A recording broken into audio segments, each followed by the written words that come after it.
Creating a smart home often involves replacing something that you already own with something new. But what if you could convert what you already own into a smart home device? One example of this is a ceiling fan. Now, there are several ways to make an existing ceiling fan become smart, but the steps that you take and the equipment that you need depend on several factors. Is your fan AC or DC powered? Does it have pull chains or a remote?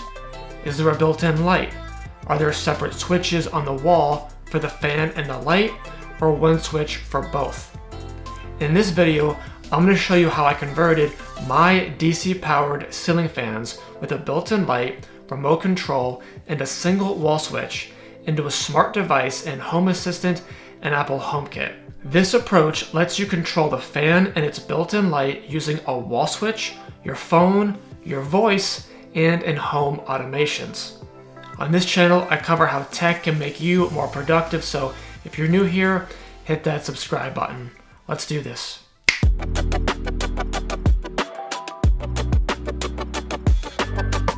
Alright, let me first show you my old setup, which is found in several rooms of my house. I've got the Hunter Apex 2 ceiling fan with a built-in light. Power to the fan and to the switch were controlled by a single wall switch. To control the fan and the light separately, including adjusting the fan speed or dimming the lights, we had to use a separate remote control that operates at a frequency of 434 megahertz.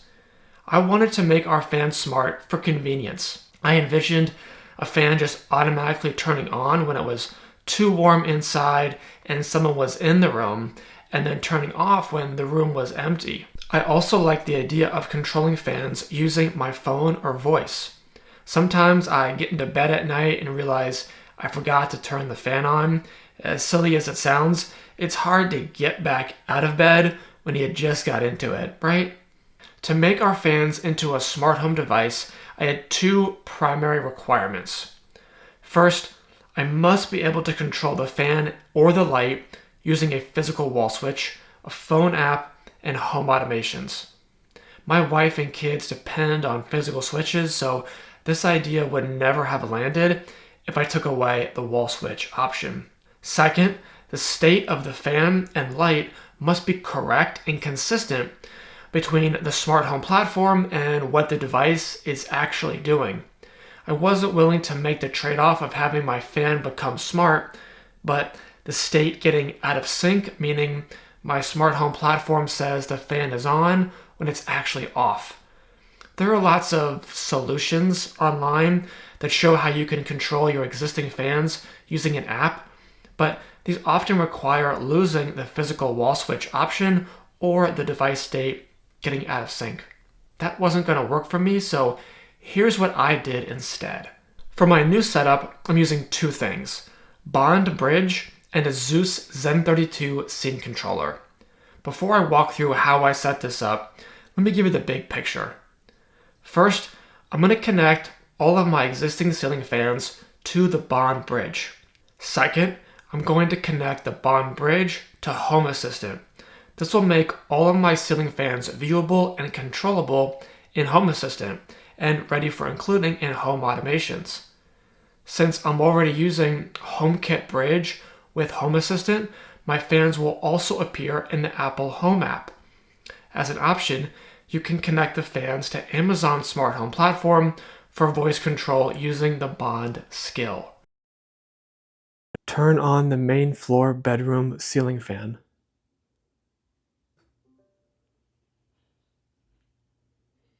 Third, I'm going to replace the existing wall switch with the Zooz Zen 32 scene controller so that I can still control the fans and their built-in lights from a wall switch.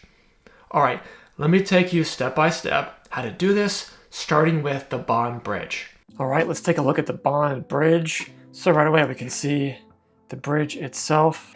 As you can see, it's about the size of the palm of my hand. It's really small and compact. It's lightweight and plastic with a shiny kind of piano black on top and a matte black plastic on the bottom. We also get a micro USB to USB-A power cord. Everything that you get in the box is right here. All right, so I've got the Bond Home app on my phone. I've got an account created. Now it's time to add the Bond bridge. Click the plus sign, click bridge, scan QR code for easy setup. Connect to my Wi-Fi network. All right, let's try and add a ceiling fan. So the plus sign, here's ceiling fan. No, my device is not smart. I need a bridge. This one's going to be in our living room.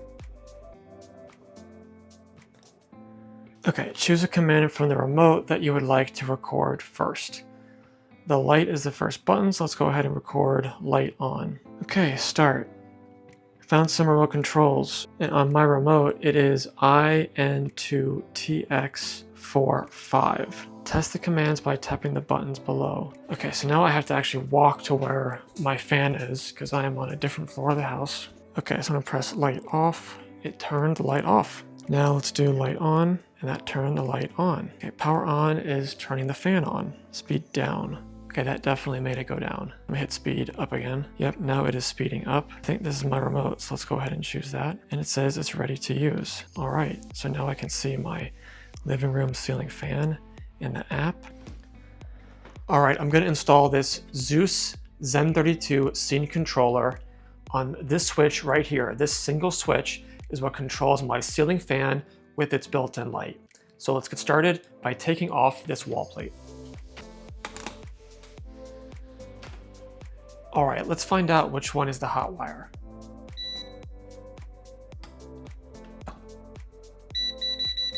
Okay, so that red light and beeping indicates this one here is the hot wire. So now I can go ahead and shut off the power at the main breaker to this light switch. All right, let's confirm that it's off after I switched off the main breaker. I'm not getting any more activity, and the light switch is also not working, so it should be off. All right, so let's open this up and see what we get. Got some instructions, some stickers to label the different wires, probably a neutral wire, and the switch itself. So it's got one main button up here. This one actually is what is wired into the wall, and these are 4 scene buttons that can be controlled through home automations. We've got on the back here the traveler wire, the neutral, the line, and the load, and the ground here on top. This is a Z-Wave light switch. You're gonna need a Z-Wave controller in order to use this. Okay, so I'm disconnecting the existing light switch. I confirmed all the power is off. So here I'm just unscrewing the ground copper wire. This one is a hook in. So I can go ahead and mark with the sticker that came in the box that this is gonna be my line, and that this is the load wire down here. So with switches like this, you need something kind of pointy that you can push in. When you push in, it just pops right out. So we've got the line wire here, the main power coming in, the load wire, and then our ground copper wire here. And I'm gonna have to add a neutral, which I'll tuck into the bundle of neutrals in the back, and I may need to remove this to actually get to it. So this is why you have to be so careful working with electrical. I have 4 switches here, all on the same plate in the wall. 3 switches were on one breaker. This 4th switch was on a different breaker. So you gotta be really careful, check all the wires, be really safe when you're doing this. All right, so let's start connecting the new light switch. So I'm gonna start with the ground at the very top here. All right, so we have the ground copper going into the green ground on top. And I've screwed that down so it's tight. Now we can do the line and the load. Since I labeled these, it makes it easier. And with that in, I can just tighten the screw on the side here to keep that line in place. Okay, give that line a tug, it's not going anywhere. Now we can put the load in. So find the load on the back. So this is a jumper. It's the only wire that came in the packaging. So we're gonna put one end into this sort of bundle of neutral wires here, and the other end into the back of the switch. Just give it a tug, make sure all the wires are in nice and good. So we have our line, our load, our neutral, and our ground now all in place. So I want to try and feed these wires back in an organized fashion so it'll all close back up just like I want. All right, so right now I want to flip the power back on and test and make sure this is all working. So I flip back on the power and I can see there's an LED light illuminated on all 5 keys of the Zooz switch. So it's all working. All of the other light switches are also working as they were before. And if I hit this, both go off. Both the fan and the light go off right now. Again, I don't have anything set up yet to control the light independently. This is just the one main power to both the fan and the light. If I hit it again, now both the fan and the light have come back on. Okay, so to pair the switch with Home Assistant, go to the Z-Wave integration, hit configure, and then add device. I press the switch 3 times quickly. It'll flash blue, and here it's found it. I need to enter the pin on the switch itself. Hit submit. So it'll go through a process of interviewing the device to add it to the Z-Wave network, and it may take a moment. Okay, great, so the device has been added. If you were to see a message here that says the device has been added insecurely, it will still work. And that's probably more important for something like a smart lock, but for peace of mind, if you want to add it securely, you can exclude the device and then re-add it. Now let's see how to actually use this thing in automations. So we're going to go to settings, automations, and I'm going to link to the blueprint in the video description. This will make it a lot easier to configure this switch. So you just import this blueprint and it gives you all the ways that you can customize the 5 different buttons on the switch, including a single press, a long hold, release, and then even 2, 3, 4, and 5 time presses on the switch. I think your biggest challenge is going to be remembering what you set this thing up to do if you were to actually go all the way down and configure all of these options. But for right now, I'm just going to focus on keeping this simple. So I want to be able to press a button on the switch to turn the fan on and off, and to turn the light on and off on the fan. So how do you do that? Well, scene 5 is the big button. That's the main button on the switch, and I want that to control the fan. So what I did is I clicked add action, and in my case, I did a call service for fan toggle. So you hit add action like this, and you could type in service, call service, and in the service field, you can look up fan toggle right here. Now I'm choosing toggle because I want to press the same button to turn the fan on and off. I don't want to have 2 different buttons occupied for on and off. So toggle allows me to do that. So I'm going to go ahead and just delete that here since I already have it created for the living room ceiling fan. Then button scene 1. This is the button, the small button in the upper left. And here you can configure this to turn on the light on the ceiling fan. And it's the same thing. I can do call service light toggle, and pressing that button will toggle that light both on and off. Of course, you have all the usual options in Home Assistant, like setting a certain color, a certain brightness, or color temperature. But right now, I just want that lamp, that light going on and off. Now we've got so many more buttons, right, on that scene controller. We have buttons 2, 3, and 4 still that you can add more actions to, or you can come back and say, well, what if I double click on a button? What if I long press on a button to actually trigger either different lights in your home or to trigger a certain automation? There are so many possibilities here. So I may just have to do a future video on kind of unlocking the full potential of one of these Zen 32 scene controllers. But This right here is what allows you to regain that fan and light control using a physical switch and still be able to do that in Home Assistant. So if I just pull up here, let's go to the Bond bridge. So I have all my different fans added in the home here. So if I pull up the one for the living room ceiling fan, I can click here and I can choose off, low, medium, or high speed on the fan. And no matter what I do here, I can still use the switch on the wall. And if I turn it off on the wall, then it turns off here. If I turn it on the wall switch, it turns on here. So everything stays in sync, which is really important to me. Okay, so once you've added the Zen 32 scene controller to Home Assistant, let's go over how to configure it and how to set up some automations. Regarding configuration, we can go to Devices and Surfaces, Z-Wave, click on the scene controller. So there are a lot of different entities that are exposed here for the scene controller. Now, when you first add this to Z-Wave, you might not have all of these visible. If that's the case, they're probably down here in an area called Entities Not Shown. If that's the case, you can always go to one of those entities that you're interested in, which will be grayed out, click on it, click this gear icon, and then you can hit Enable right here. I did have to do that for several of these entities.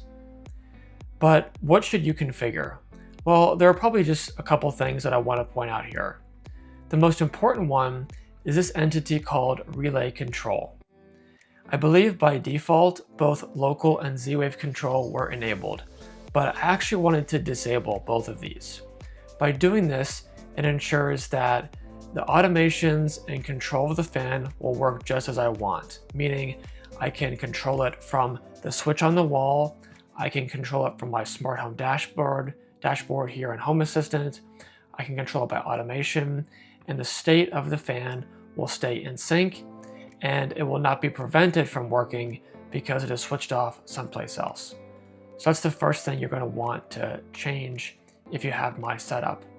The other one that you might want to change is regarding the LED indicators. So there are 5 buttons on the switch.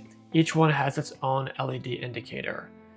I believe the default is something like on when load is off. It got a little confusing about what the light meant to me. If it meant that the thing was on, if it was off. Plus, I didn't like seeing just all those extra lights on the wall switch, so I changed this to be always off. But you might want to do something different. You can also change the brightness of that indicator light and the color of it right here. So those are a few things to know about configuration.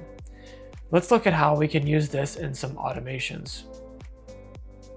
If I go to Settings, Automations and Scenes, and I created an automation here that will turn the fan on when it gets too warm in the room. So the trigger for this is when there is a state change in a temperature sensor in that room. So whenever that temperature sensor just changes its state, that will kind of trigger this automation. It can also be triggered when Home Assistant starts up or when the time is equal to 6:40 in the morning. I have it trigger when Home Assistant starts up because maybe I had to do a restart to do an update.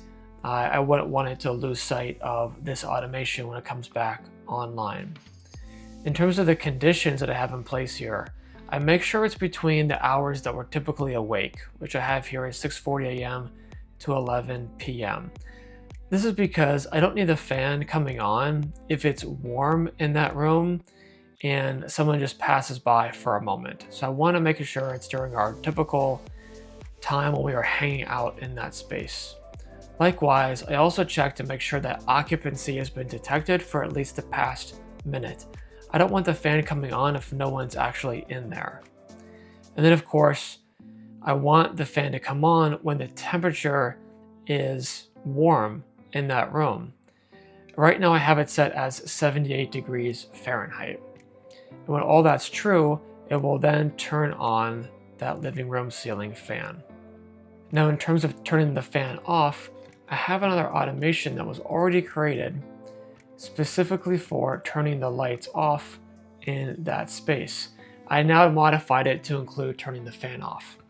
What this automation does is it says, when occupancy has been clear for 10 minutes, occupancy basically means a combination of PIR motion and millimeter wave presence detection.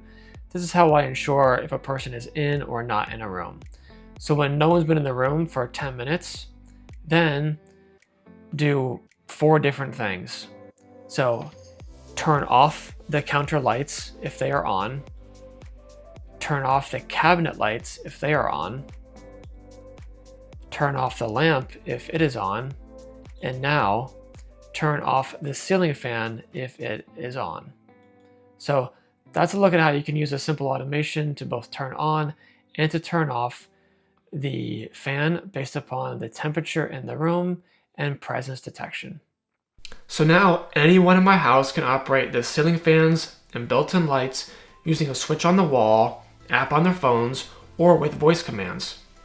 We also have the fans automatically turn on and off in home automations based on things like room temperature and human presence. Let me know in the comments how you would use a ceiling fan in home automations, and if you've got this set up, what your experience has been. If you're interested in how to make the under cabinet lights in your kitchen smart, you'll want to check out the video here.